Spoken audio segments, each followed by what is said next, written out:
Richard Boone was a man of immense talent, ambition, and artistic integrity, but his journey through Hollywood was far from easy. Though he became a well-known television star, the pressures of fame, industry politics, and personal struggles eventually drove him away from the spotlight.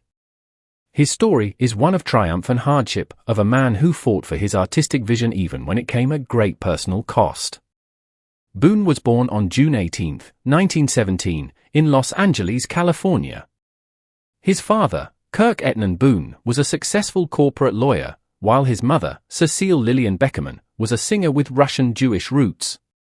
Despite growing up in a wealthy household, Boone's upbringing was shaped by a mixture of discipline and creativity.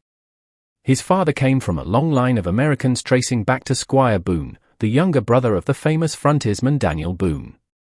His mother's background brought a different cultural influence, creating a household where history, intellect, and art blended together. As a child, Boone was caught between two worlds. His father represented discipline, logic, and tradition, while his mother's love for music and the arts introduced him to creativity and self-expression. Growing up in Los Angeles, a city filled with opportunity and artistic innovation, Boone was surrounded by a world that was rapidly evolving. However, at this stage in his life, he had no desire to become an actor. Instead, he focused on school and sports, excelling academically and physically. At the age of 11, Boone's family moved to Glendale, California, where he attended Hoover High School. There, he became a standout football player, playing as an offensive guard under coach Vic Cameron. Football taught him the values of teamwork, discipline, and resilience, traits he carried throughout his life. However, Boone was not just an athlete, he also had a strong appreciation for literature and storytelling. Though he did not yet realize it, this early love for stories would later play a pivotal role in his career. Boone had a mischievous streak as well. He was known for his sharp sense of humor and love for pranks. One of his most famous pranks occurred during his college years when he and some friends staged an elaborate joke involving a dummy on a road near Stanford University. His restless energy kept pushing him toward new experiences, and he was never content with an ordinary life. After high school, Boone enrolled at Stanford University, one of the most prestigious institutions in the country. However, he quickly realized that traditional college life did not satisfy him. He was searching for something deeper, something real. In 1937, he made the bold decision to drop out and explore other opportunities. Boone took on a variety of jobs, each one shaping him in different ways. He worked as an oil rigger, performing hard physical labor that toughened him both mentally and physically. He dabbled in painting and writing, searching for an artistic outlet. He even took up boxing, stepping into the ring to test his endurance and strength. These experiences gave him a ruggedness and worldliness that would later define his on-screen presence. Then came World War II. In 1941, Boone enlisted in the U.S. Navy and served as an aviation ordnanceman and a tail gunner on TBM Avenger torpedo bombers. His job was one of the most dangerous in the military. He had to fire at enemy aircraft from the back of the plane while flying through combat zones. He served for 4 years in the Pacific Theater, stationed on 3 different ships. The war changed him, giving him a deeper understanding of life, death, and survival. After the war, Boone, like many returning veterans, had to start over. The GI Bill provided him with an opportunity he might not have otherwise had. It paid for his education, allowing him to pursue a new career. Boone chose acting, enrolling at the Actors Studio in New York City, a training ground for some of the most talented actors in the country. There, he studied under Sanford Meisner, who emphasized the importance of reacting, feeling, and making every moment on stage real. Boone embraced this method, developing a unique style that set him apart. His training did not stop at acting. Boone also studied movement with Martha Graham, one of the most respected choreographers of the time. Every lesson he learned, every technique he mastered, shaped him into a performer unlike any other. Without the GI Bill, none of this would have been possible. It not only paid for his training but also gave him a new purpose, transforming him from a war veteran into an artist. By 1947, Boone was ready for the stage. His Broadway debut came in Medea, a revival of a Greek tragedy directed by John Gielgud and starring Judith Anderson. The production was a major success, running for 214 performances. Boone played a soldier, a small role, but it placed him in the middle of an acclaimed production alongside some of the greatest actors of the time. Sharing the stage with performers of such caliber was an invaluable learning experience. His next major role came in 1948 with Macbeth, proving that he could handle Shakespeare, one of the biggest challenges for any actor. Then, in 1950, he appeared in The Man, a Broadway drama directed by Martin Ritt. This play explored deep themes of morality and human conflict, subjects Boone would revisit throughout his career. Boone's transition to Hollywood came in 1950 when he signed a 7-year contract with 20th Century Fox. Moving from Broadway to film was a significant step, and his deep voice and rugged features made him a natural fit for intense roles. His film debut was in Halls of Montezuma, 1951, a World War II drama. Though it was an ensemble cast, Boone's performance stood out, demonstrating the depth and realism he brought to his roles. In 1953, Boone took on the role of Pontius Pilate in The Robe, a biblical epic that became the first film released in CinemaScope. Though his role was brief, his portrayal of Pilate was unforgettable. Instead of playing him as a simple villain, Boone gave him complexity. He was a man burdened by his own guilt and choices. One of the most powerful moments in the film was when Pilate unconsciously asked for water again after symbolically washing his hands, a sign that his guilt had not left him. That same year, Boone played a dark and unsettling character in Vicky, a psychological thriller in which he portrayed an obsessive detective. This role showed his ability to play layered, morally complex figures rather than straightforward heroes or villains. By 1954, Boone's television career took off with Medic, a groundbreaking medical drama that aired on NBC. He played Dr. Conrad Steiner, a dedicated physician, and also served as the show's narrator. Unlike other medical dramas of the time, Medic aimed for realism, filming in actual hospitals and tackling difficult topics such as mental illness, infertility, and the effects of atomic bomb attacks. Then came Have Gun, Will Travel in 1957, the role that would define his career. Boone played Paladin, a highly educated yet rugged gunslinger for hire. The show was different from typical westerns. It had a moral complexity that set it apart. Boone's portrayal of Paladin was sophisticated and thoughtful, making him one of television's most iconic characters. The show ran for 6 seasons and made Boone one of the highest-paid actors on television. But behind the scenes, Boone was growing frustrated. The long hours, the industry politics, and the limitations of television wore him down.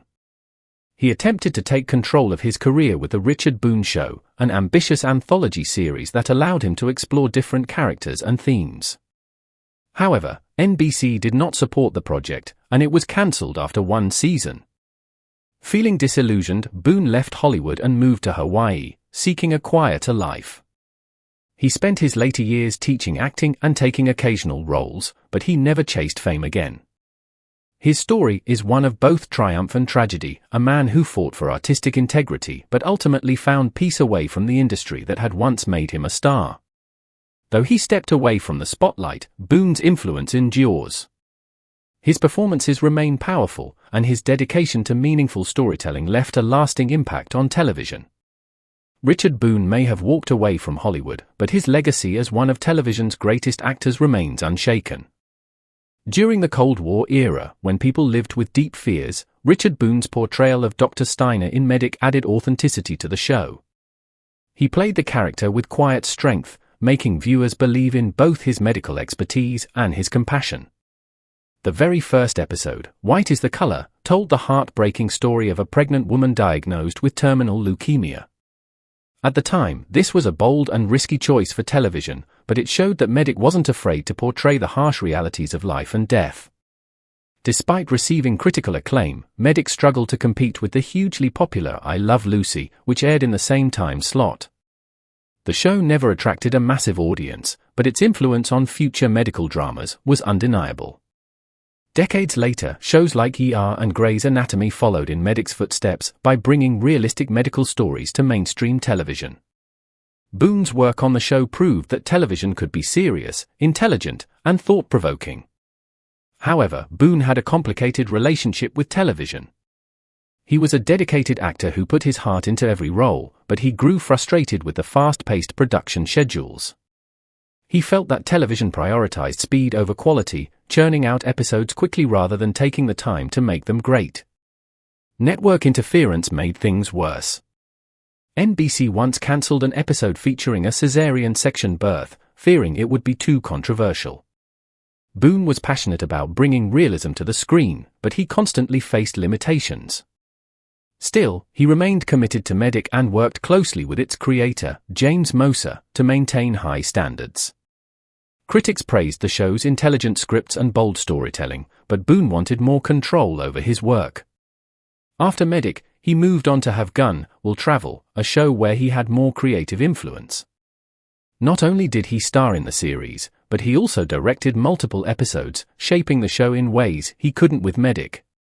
His role as Dr. Steiner had already proven his ability to bring depth and complexity to a character. He used that same skill to transform Paladin, the refined yet deadly gunslinger in Have Gun, Will Travel, into one of television's most memorable figures. Paladin was not a typical Western hero. He was intelligent, strategic, and guided by a strong moral code. Boone brought these qualities to life, making the character intriguing and unpredictable. Unlike most gunslingers of the time, Paladin wasn't just a rugged cowboy.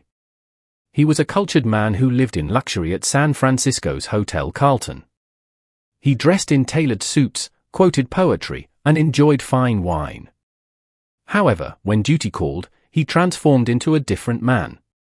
Dressed in black, armed with a holster, and ready for action, he rode into the wilderness to confront criminals, corrupt officials, and those who threatened justice. Paladin worked as a hired gun, but money was never his main motivation. He charged wealthy clients $1,000 per job, yet often took cases for free if he believed in the cause. His calling card, a simple black card with a white knight chess piece and the words "Have Gun, Will Travel," symbolized his mindset. He was a calculated thinker, always in control, and only resorted to violence when absolutely necessary. This approach set Have Gun, Will Travel apart from other westerns of the time. Most cowboy heroes settled conflicts with their guns, but Paladin preferred words over bullets, reason over brute force. When he did fight, it was only after all other options were exhausted. This intelligence and depth made the show stand out. The series became one of the most successful of its time, running for 6 years with 225 episodes.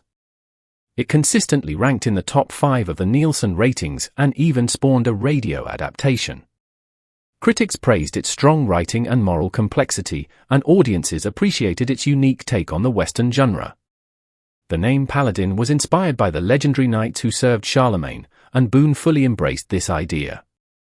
He ensured that Paladin wasn't just a skilled gunfighter but a man guided by a personal code of honor. Over time, he influenced the character's development, softening Paladin's obsession with money and adding humor and a deeper sense of justice. Paladin became more than just a Western hero, he became a symbol of intelligence, morality, and strength. Boone didn't just act in the series, he helped shape it. Behind the scenes, he directed 28 episodes, stepping in when the main director, Andrew McLaglen, couldn't handle the workload. What started as a necessity became a passion. Boone focused on character development, ensuring that the emotional weight of the story was just as important as the action. He worked closely with writers, including Gene Roddenberry, who later created Star Trek. Together, they made sure Have Gun, Will Travel was more than just another shoot-'em-up western. It was a show that explored deep questions about justice, morality, and power. Despite the show's success, Boone began to feel trapped in the role.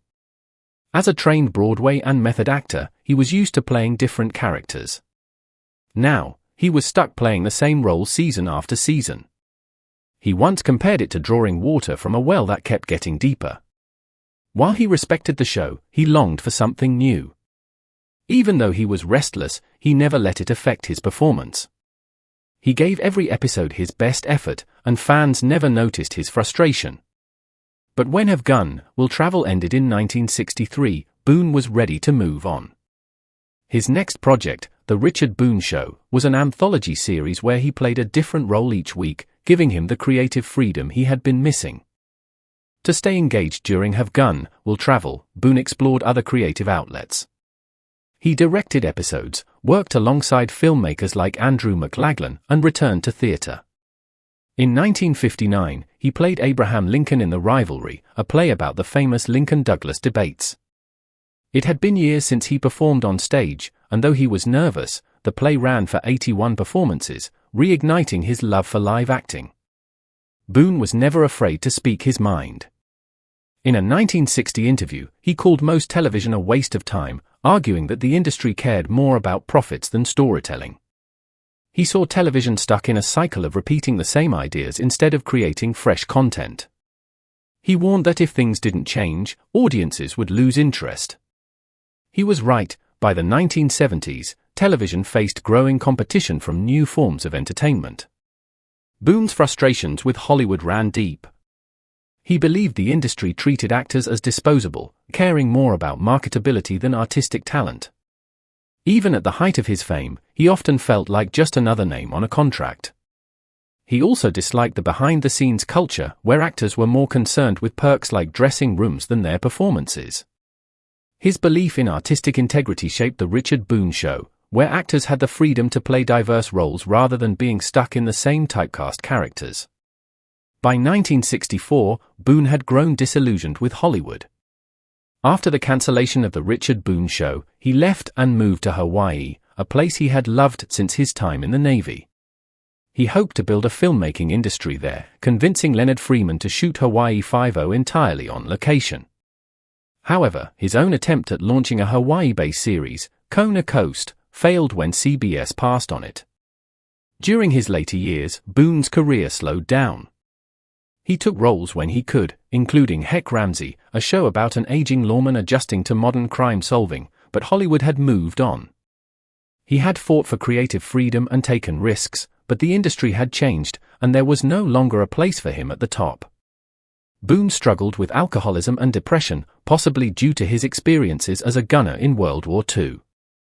His drinking worsened over time, interfering with his work. In God's Gun, 1976, he walked off set before recording his dialogue, and another actor had to dub his voice. Opportunities slipped away, including a role in The Sting, which he turned down. By the late 1970s, Boone's health declined due to heavy smoking and drinking. When diagnosed with throat cancer, he refused treatment, choosing to live out his remaining years in peace. He passed away on January 10, 1981, at age 63.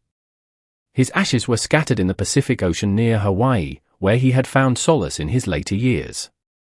Despite his struggles, Richard Boone left behind a legacy of powerful performances. His portrayal of Paladin remains one of television's most unforgettable roles.